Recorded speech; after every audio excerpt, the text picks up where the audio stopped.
We've arrived in the People's Republic of Vietnam at a time of great change.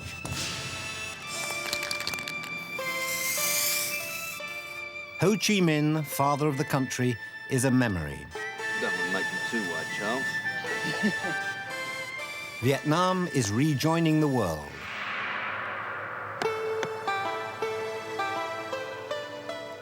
Hanoi has sprouted hotels, mobile phones, English-language newspapers, and cricket. English expats v Indian expats. Okay. I'm asked to come along, watch the game, and spin the coin. Head. And it's tails. Tails. I'm Tails. afraid. Black. There we go. Okay, well, I think we'll bat. It's a chance to find out more about the policy the Vietnamese call Doi Moi, new thinking. But old thinking reasserts itself as our cameras are ordered to be switched off. Our stills photographer keeps going. They're not interested in cricket, they're interested in us.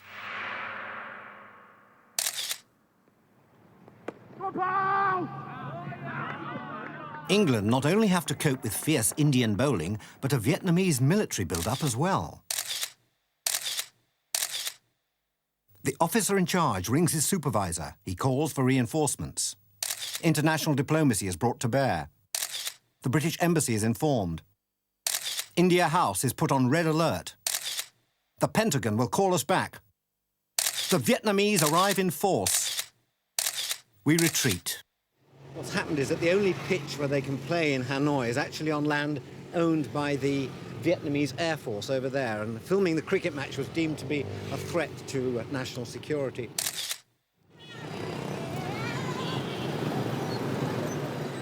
The Vietnamese do not look a warlike people, yet they've fought like tigers for the last 50 years.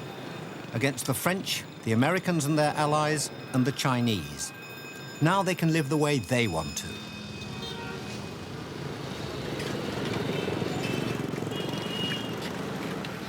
Banners across the road proclaim the message of socialism, but the shop fronts proclaim the message of the market. In the Vietnam War, this prison, where captured Americans were interrogated, was known mockingly as the Hanoi Hilton. Now it's part of a property development, from which a real Hanoi Hilton may one day rise. Where Americans were once tortured, they will one day come to be pampered. Despite the changes, an air of wartime austerity still hangs over Hanoi, and the railway station undoubtedly smacks of a more comradely era. Which way to the train for Saigon? This way? Yeah. You don't want it. Okay.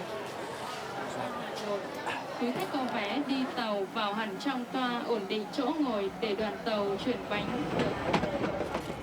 I'm leaving on the Reunification Express, southbound for Ho Chi Minh City, which most of those who live there still know as Saigon.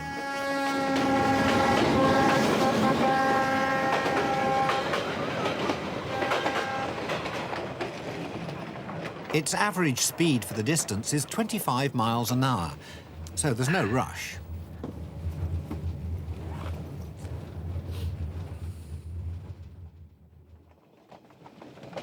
The Vietnamese coast curls gracefully along the South China Sea. The railway follows it for 1,250 miles on the long haul from Hanoi to Saigon, from where, God willing, I shall eventually strike east to the islands of the Philippines and Borneo.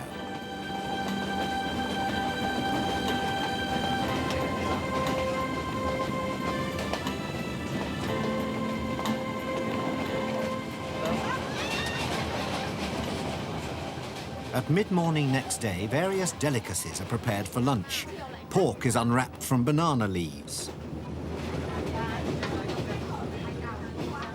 There are prawn fritters and raw vegetables and something in a bucket.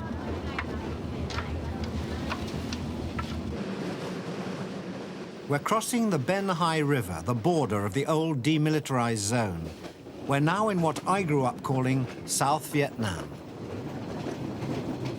The scars of war have been quickly covered by this fertile landscape. But the main highway is still woefully inadequate for a country that hopes one day to become a Pacific tiger.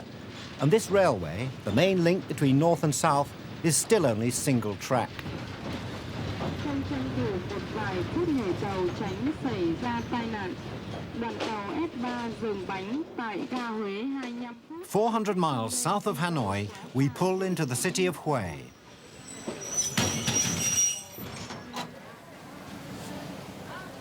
Tourists are welcome in Vietnam these days, but fare dodgers are definitely not.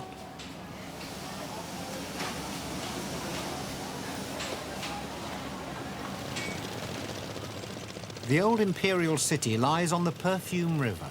One of the fiercest battles of the American War took place here, and the central span of this bridge was bombed into the river. Today it's busy all day long, as is every other thoroughfare in this crowded land.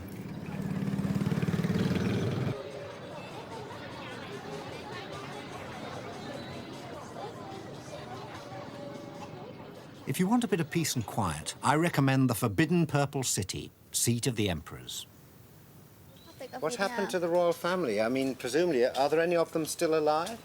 As I know, the last emperor, our last emperor about died. He's still alive in France now. Oh. He's about 83 years old. And is there anyone in Vietnam want him back to rule the country? I don't think so. According to my opinion, I think he's only now in our mind. Yeah. He's the king of the past. King of the past. Yeah. This is good. Yeah. Here is the bell. Made of. Made in under the time of the second king Minh Mạng. My guide, Miss Hong, explains that this was the religious and cultural centre of all Vietnam. But as we move from the gatehouse and through to the heart of the temple, I'm in for a shock. So now we are at the center of the Forbidden Purple City, where the royal family used to live inside here. There's nothing here at all. Well, not. It's all gone. The French started the work of destruction, and the Americans finished it off. It's as if the Forbidden Purple City had sprouted wings and flown away. The Perfume River is Hue. People drink it, wash in it, fish in it, and live on it. I've hired a sampan to take me out on it. Progress is picturesque, but pretty slow. It's not as easy as it looks, is it? That's difficult, I think. It's difficult for someone to understand all the turning, yeah. You can start the engine now if you want. Okay. Start the engine now.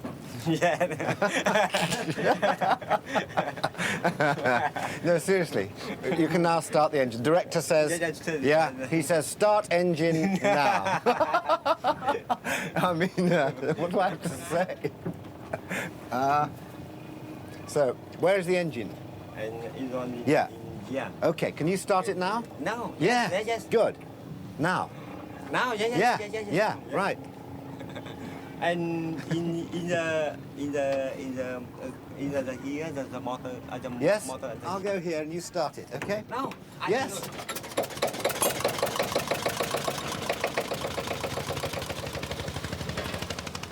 Once we're underway, there are no problems.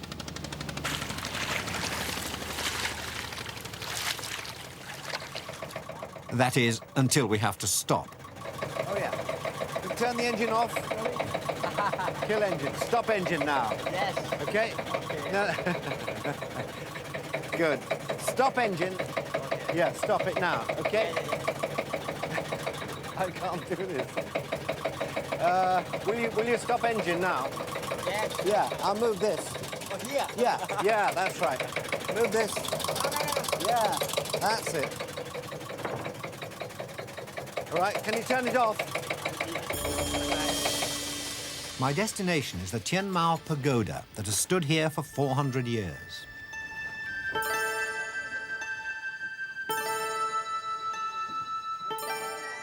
But in the Buddhist monastery next door to it, I discover something much newer and infinitely more macabre.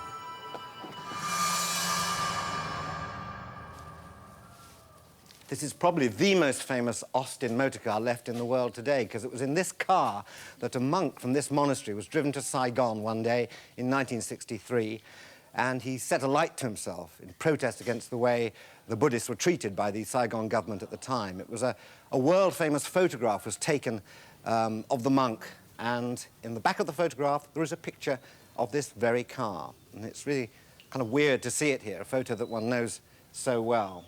It's also rather strange because my father had a car exactly like this, same colour, same make.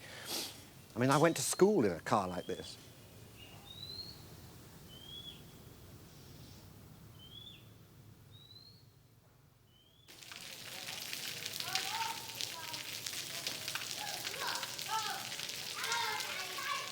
Next morning, the heavens open in style.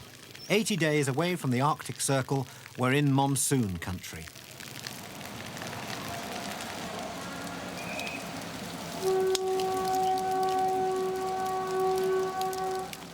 Today, we continue our journey on the next Reunification Express southbound out of Hue. When the French were booted out of Vietnam in 1954, they didn't leave much behind, but they did leave a railway. And their word for railway station, gare, has somehow survived.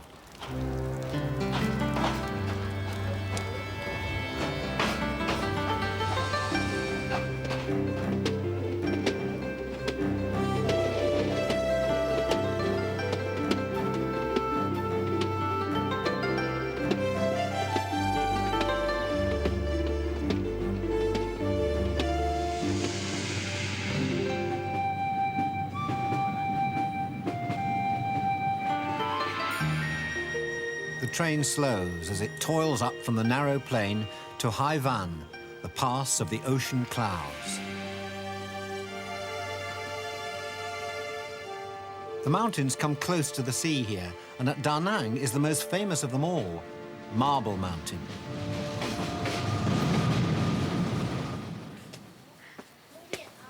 Hello. It's at the foot of Marble Mountain that I meet Miss Tan. Would you like to buy something? What are they? This one, Oh, they're lion. just bits of... They're Yeah. marble, little marble to... Yeah, this is Marble Mountain. Yeah. I'd like to see the mountain. Yeah, this way up. Yeah? You know how... Where do I go? Just keep going? Yeah, keep going and go left. Will you show me what yes, to do? Okay. You got this Okay. 157 steps up. I may not buy anything, I Yeah, warn you no that. I'm problem. very, very Don't mean. worry, be happy. Be happy, yeah. I'll be You go happy. this way and later you go down into the way. How do you learn... Where do you learn your English? At school. It's very good. I don't know many Vietnamese who could say lovely jubbly. Lovely, lovely. What else can you say? You can You say want to learn lots. Vietnamese? Hmm? You want to learn speak Vietnam? Yes. I'd just like to be able to say hello. Xin chào. Hmm? Hello is xin chào in Xin, Vietnam. xin, Xin chào. xin chào. Yeah, that's one. How often do you do this? How many days a week? 6 days a week. Really? Every day? All No, day? No, all day. We go to school in morning. You go to school in the morning? Ah, of In course. the afternoon, study. Because tell me how old you are? 16 years old. 16, that's right. Yeah. And when will you leave school? 22. 22? That's a long education. At the same school, or will you go to university? University Where? in Da Nang City. Da Nang. Yeah. And what do you want to do? I want to be a doctor. Ah. So, you can see daylight. Looks as though we're nearing the summit. Is that right? It's Yeah, not a right. big mountain, but it's where it is and what's next to it that's important. Oh, that's spectacular. Spectacular. Yeah, spectacular, as we say in English mountaineering circles. Here you see 5 mountains. Yeah, Yeah, that's Metal, right. Metal. wood, Yeah. small one. Wood, yeah, Fire, 2, yeah. earth, and this is water. This is You water, stay in so- water. Having got up here, have I done some good for myself? Yeah. Will the gods smile on me, or? Here you sit down to be the king chair. Yeah, For families. Family very lucky and long life. A long life. Yeah. For you, old man. I could do... I think I've had enough, don't you? Quite enough. 52 years. It's quite enough. I'll try, there might get another 10 years out of it. Okay, you sit down to I be feel the like a king drink chair. anyway. Okay, Let's have a it up. sit. Thank you, by the way. King's throne, adaptable for all sizes. Ah, oh, that's better.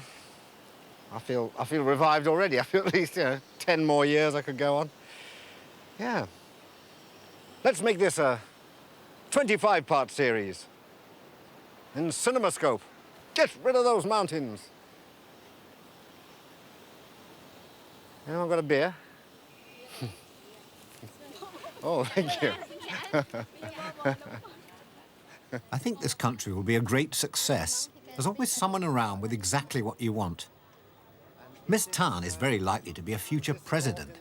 Her fluency in English makes my dumbness in Vietnamese quite shaming. And she's incredibly well informed. Marble Mountain, I'm learning, is much more than it seems. It's a holy place and a military stronghold.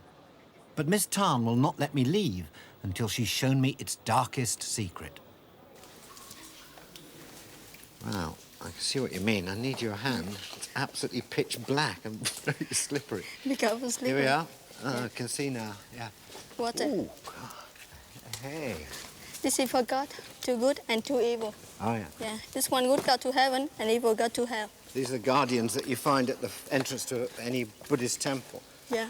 So this is a working temple. Do people come and worship here? Yeah, many people come to worship Friday Buddha. And there's the altar. Live qua này, live. That's extraordinary. And this Holy War American bomb. Hmm? This is the Holy War American bomb. Oh, right. Yeah, So before. The American bomb made that hole? Yes. Before 1968, on this Cadet War Hospital. And after American bomb down. Yeah. There was a Yeah. hospital here Yes, during before. Vietnam. After that, I need some fresh air. I take a walk on nearby China Beach, once a favoured haunt of off-duty American troops. Now there's only the roar of the ocean for company. Or so I thought.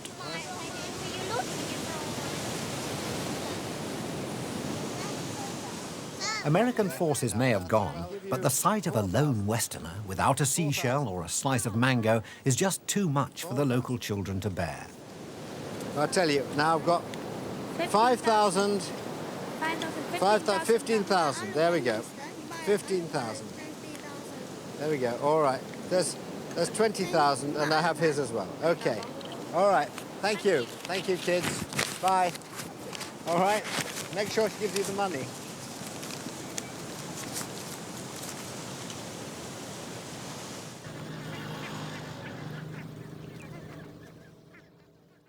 I'm on my way to Vietnam's deep south and one of the world's great rivers, the mighty Mekong. After its 2,500-mile journey, the Mekong forms a huge delta here. These are fortunate people. The river deposits enough mud on Vietnam to increase the size of their country by 200 feet a year. And what's more, it's high-quality, well-traveled mud. So there are probably a few grains of Tibet in here because it rises in Tibet, rather large chunks of China, huge bits of Laos, chunks of Cambodia, but it's now incontrovertibly all this mud belongs to Vietnam, and it forms one of the most profitable agricultural areas in the world. So where there's mud, there's brass, as they say in southern Vietnam, not in that sort of accent, but you know what I mean. This being Vietnam, a little bit of water doesn't stop people buying and selling. These dugouts become shops and shopping baskets. And this being Vietnam, you can find almost anything you want.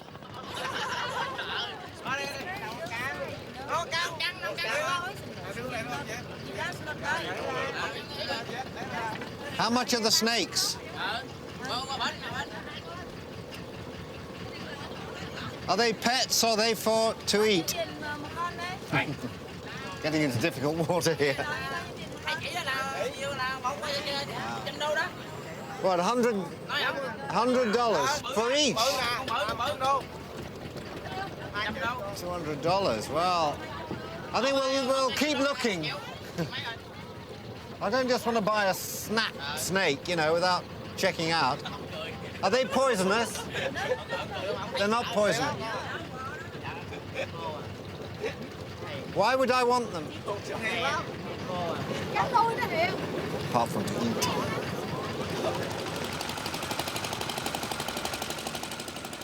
From this little delta town dominated by a Catholic church, it's a short hop to Tay Ninh province, home of one of the world's newest religions.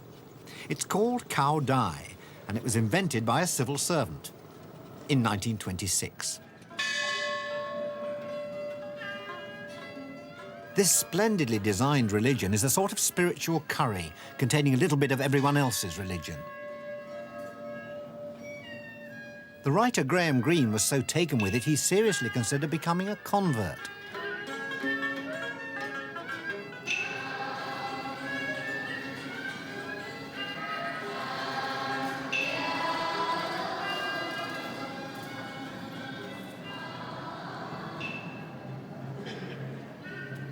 In the foyer of the great temple is a mural depicting 3 of Cao Dai's patron saints: Chinese revolutionary and statesman Sun Yat-sen, Vietnamese poet Nguyen Binh Kiem, and Victor Hugo, author of Les Miserables.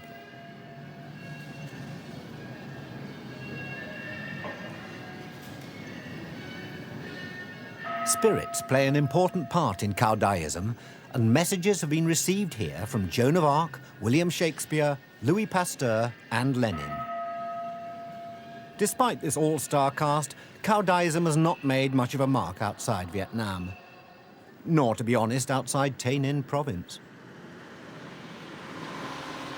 As we draw closer to Saigon, we pass an extraordinary relic of war. And this area here, this underground area, so it has a hospital. What else does it have? What other facilities? It's connected to the meeting room. These are the Cu Chi Tunnels, a 100-mile underground network built to house guerrilla armies fighting the French and the Americans. Despite being blasted with bombs and raked with defoliant, they were never destroyed in 35 years of warfare. And what was this? You can see here the fighting bunker of guerrilla forces before. How many people could be hidden underneath the earth in these tunnels at any one time? Normally about 5,000 guerrilla forces can stay inside the tunnel one time. Before I expire, can I explore a little on my own? Okay. Is that allowed? Yes. Okay. Please. All right. I won't go far, but I'll try this one down here. Yeah. Well, this leads to another fighting bunker. Come to another, Yeah. not Okay. fighting bunker, another room. All right, another room. All right, I'll see what that's like. Here we go. People lived here for up to 2 weeks. 2 minutes are enough for me. I head straight for the emergency exit.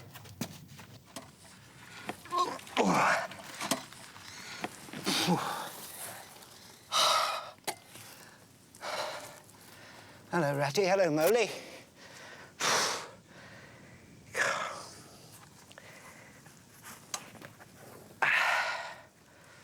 I'm obviously not cut out to be a guerrilla fighter, otherwise I'd have closed the door behind me. I find little resentment among the Vietnamese about the war. Maybe it's because they won. But this museum of war crimes in Saigon shows they won't forget.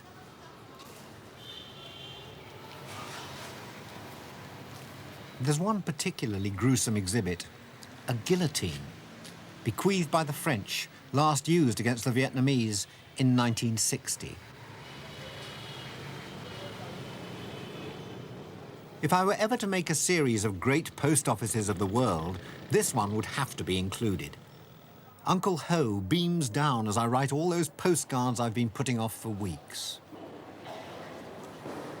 Dear Helen, dear Rachel, dear Tom, dear Will, only 9 months to go. Happy Christmas.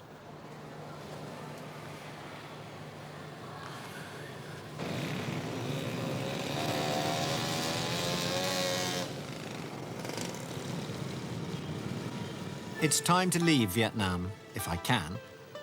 My impression is of a small, crowded country riding a high tide of energy and confidence. A country where there's no point in shouting stop. No one will hear you.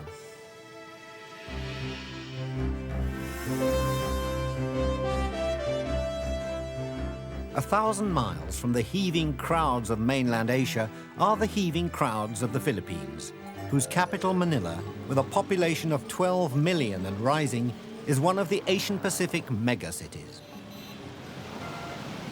This is what happens when bicycles become cars.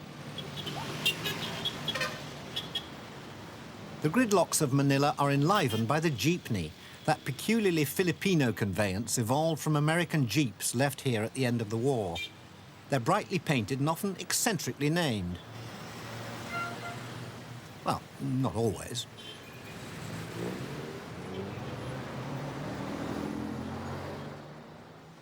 Manila has just about every problem a big city can have.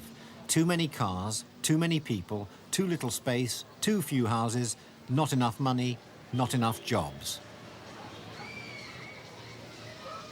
There's no unemployment benefit, no income support to fall back on here. If things are bad, and they usually are, these people club together to pay an agency fee so that one of them can go abroad to earn money and support the family back home.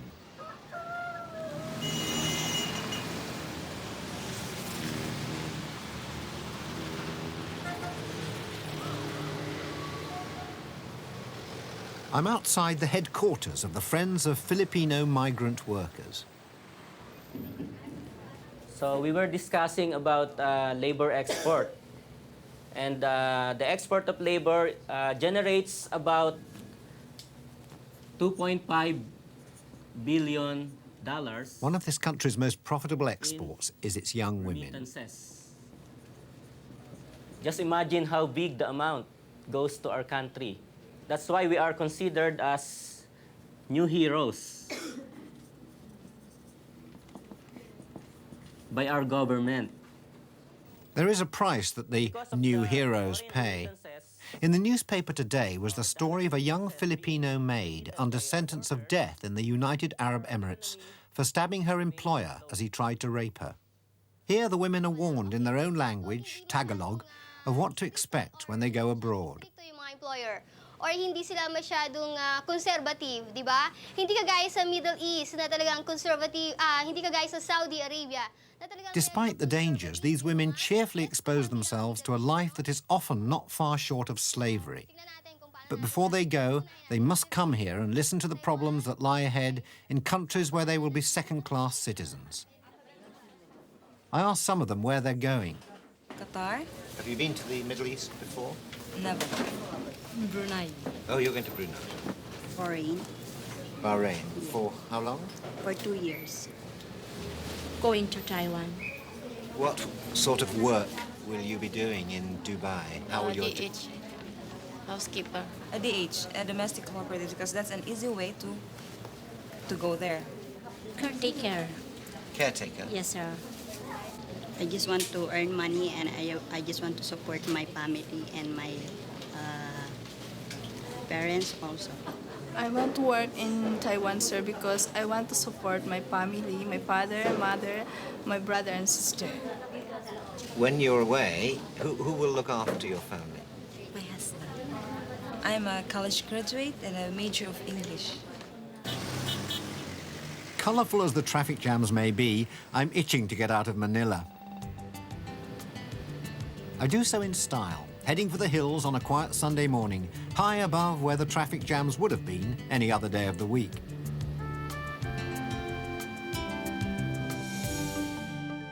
Luzon is the largest of the 7,000 islands of the Philippines. Its northern end is composed of rugged mountains, where we hope to find the 8th wonder of the world, the rice terraces of Banawe. But the highland weather is turning bad, and Luis, my pilot, is not a happy man.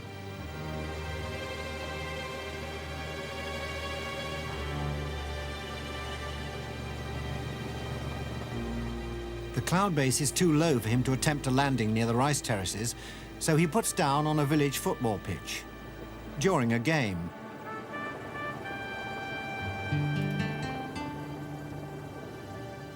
leaving the teams to take half-time early, Luis organises alternative transport. Just hailing a passing jeepney. There's no way we're going to get up in the helicopters another 1,000 feet above the clouds before we get to Banawe. So we landed in the middle of the school football pitch. I think there's a game on while we came down. The jeepney's stopped, so should we go and ask him? I think he's on. Good. Transfer to more primitive technology.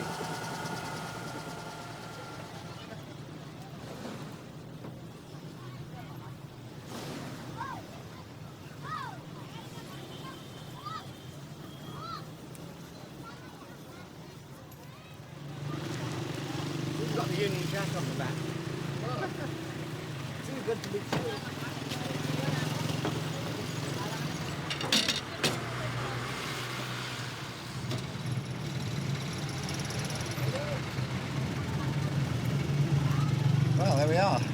5 minutes of landing. We're on our way up there. How long is it to the terraces? How long a drive? Around 1 hour, sir. 1 hour drive. 1 hour drive. Right. See much more this way. Well, more slowly anyway. Our new driver, Rodolfo, has other ideas. He's clearly had Grand Prix training.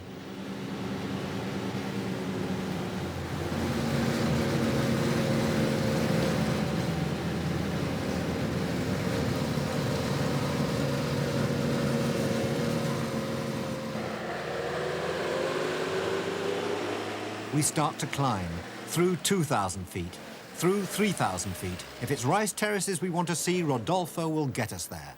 And he does.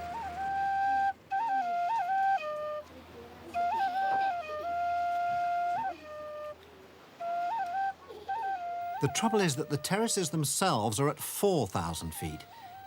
This makes all the difference. Hello.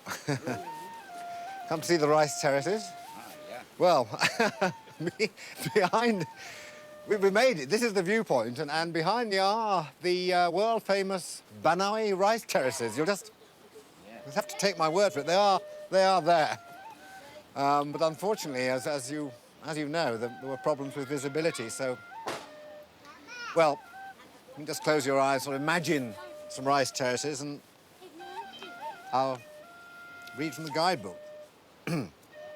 The Banaui rice terraces, rightly called one of the 8th wonders of the world, stand at an altitude of 1,200 meters. It took the Ifugayo tribespeople, with their primitive implements, over 2,000 years to create this imposing landscape.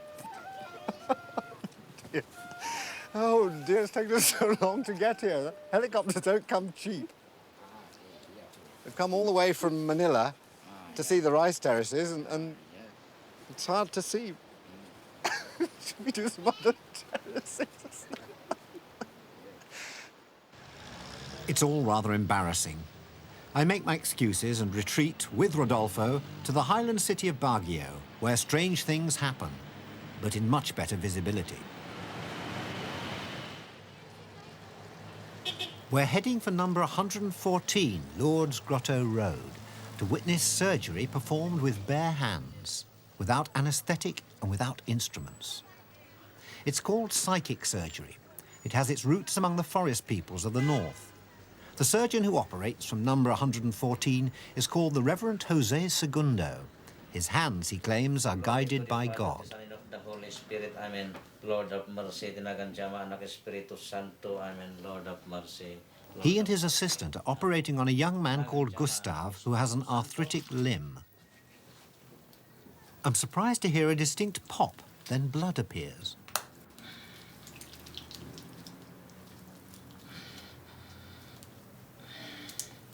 Psychic surgeons claim the blood appears through the skin by a form of magnetism.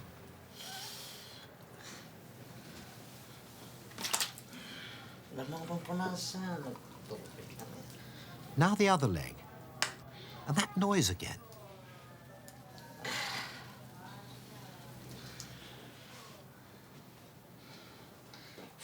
This is surgery stripped of all the familiar trappings. No lights, no masks, no rubber gloves, no machines that go ping, just fingers that go pop.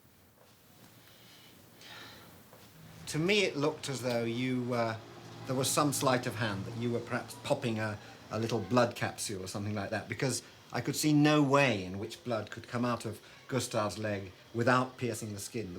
There was no mark on the skin at all, yet there was blood. Were you actually popping a little pill to make him feel better? Yeah, you know, you cannot see what I am doing, the operation, unless that you have the third eye. If you have the third eye, this is 1, 2, and then the third eye here. Yes. If the third eye is open for you, then you can see what is that. Well, I could see with my 2 eyes but that your there was 2 eyes you can never see.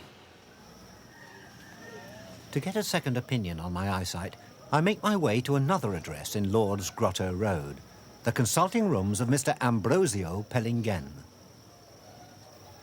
As I arrive, his patient is summoned in for what is known as the bloody operation. The patient's wife waits outside. Ambrosio has no assistant. He asks me to help him. It looks as though you're opening the skin. You're making a hole with your fingers in his chest, and that's just not possible, is it?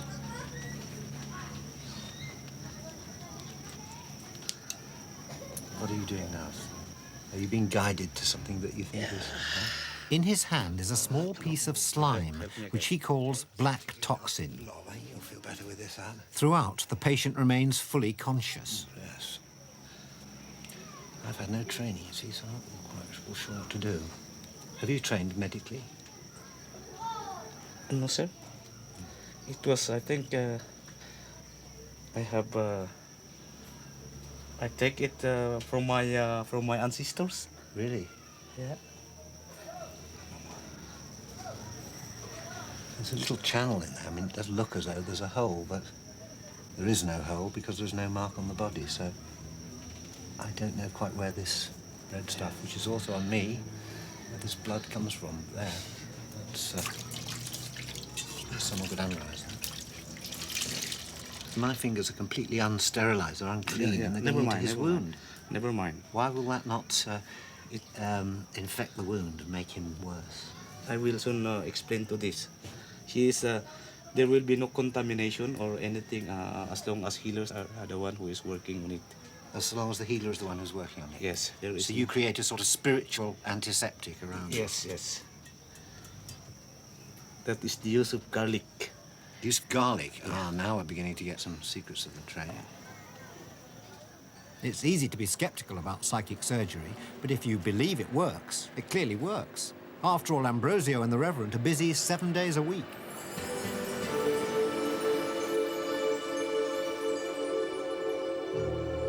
Philippine history, they say, began with the Spanish and ended with the Americans. 300 years in the convent, 50 years in Hollywood.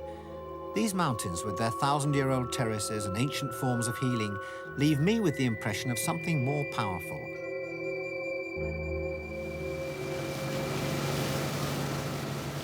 700 miles south, it's all so different. It's hot and it's tropical and it's December.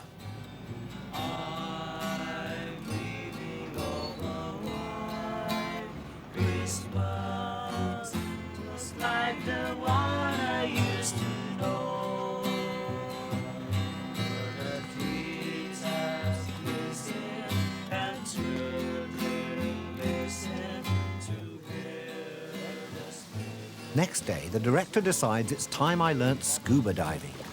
My instructor is called Louis. Okay, so we'll put the mask on. Make sure there's no hair in it.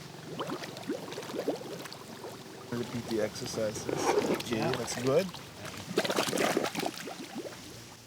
Louis tells me the worst that can happen. It's a dangerous world down there, a world of embolism, ear squeeze and nitrogen narcosis. But by next day, I'm ready for the reef.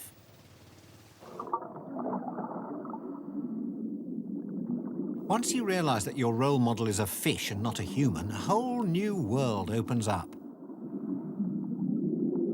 I'm enjoying it so much, I decide to stay down here and join some fellow divers for lunch. You can't understand what anyone's saying, but it's all pretty obvious.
Back on the surface, I've reached the last stage of my Philippine journey. I'm aboard the ferry Princess of the Pacific, heading for the port of Zamboanga.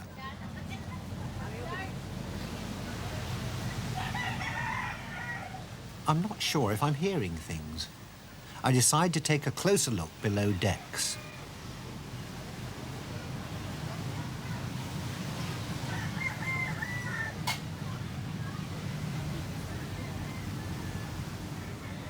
What I hadn't realized is that Zamboanga is one of the cockfighting centers of the Philippines. And here they all are, arranged, packaged, labeled, and probably pretty fed up.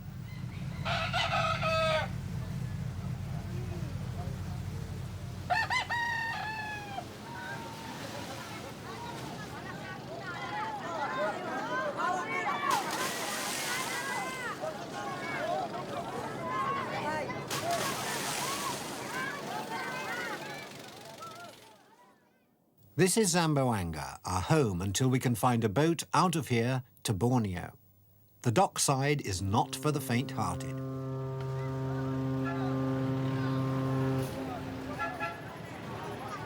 As we fight our way off the boat, I can't help wondering where all those cockerels are going to end up.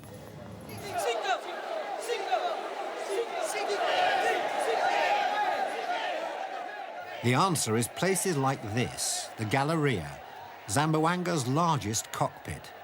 The Spanish conquerors introduced the sport 400 years ago. There's a cockfest here about every other day. The fights themselves may not last more than a few seconds. It doesn't seem to matter. It's all about betting. This provokes strong passions. How much money is bet in each bet? Is there a minimum? Minimum of for people on the ringside, 500. For people outside. On the ringside, 500 pesos. That's about $20. Yeah. Yes, yeah. That's correct. Yeah. And how is the bet recorded? No one seems to write anything down. Yeah, the colors, the crystals, we call them locally the crystals. The crystals, the men in pink, yeah. Yes, they can remember faces, who bet it and who bet against, you know. So there's nothing much that has been recorded.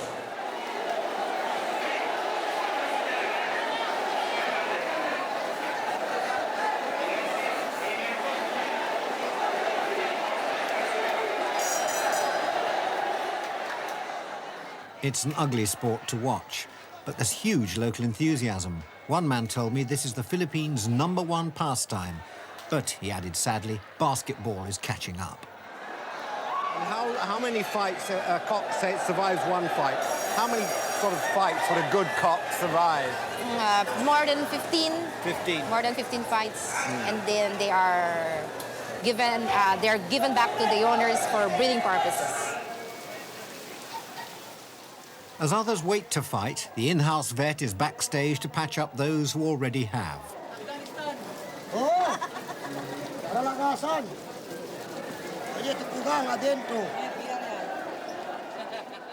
But this is the Philippines, and alongside the gore is the glamour.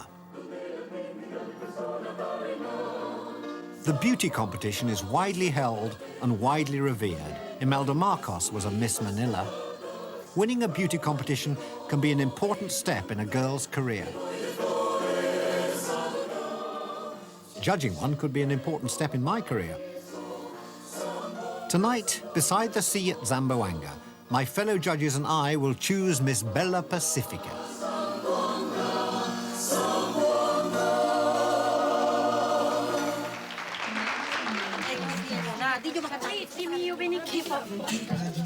Larga ese pelo. Malo, please.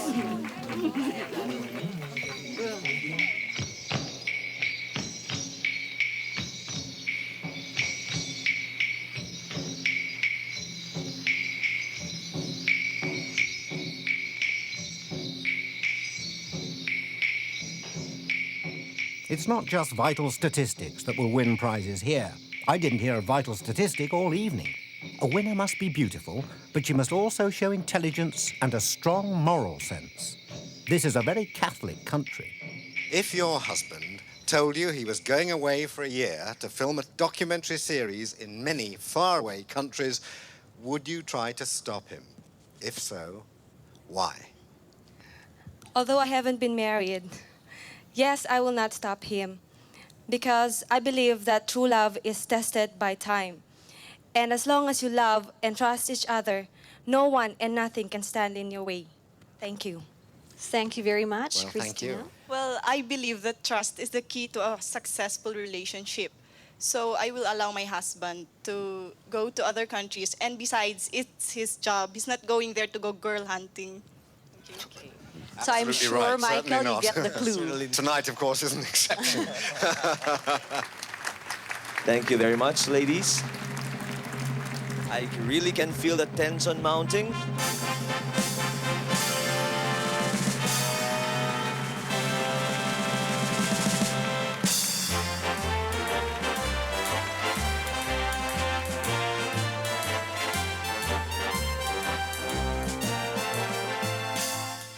There are many things of beauty in the Philippines, but I think if I had to choose one object that represents the spirit of this country, it would have to be the jeepney.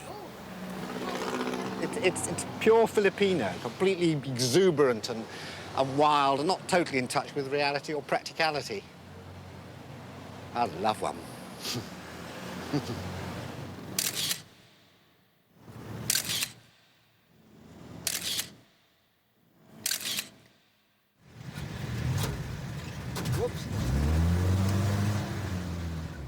I've been longing to drive my own jeepney since I first set eyes on one in Manila 10 days ago. But they were all stuck in traffic jams up there. Down here in Zambo, you could be on a racetrack. That's not a bad idea. I could inaugurate the first Zamboanga Grand Prix for jeepneys only.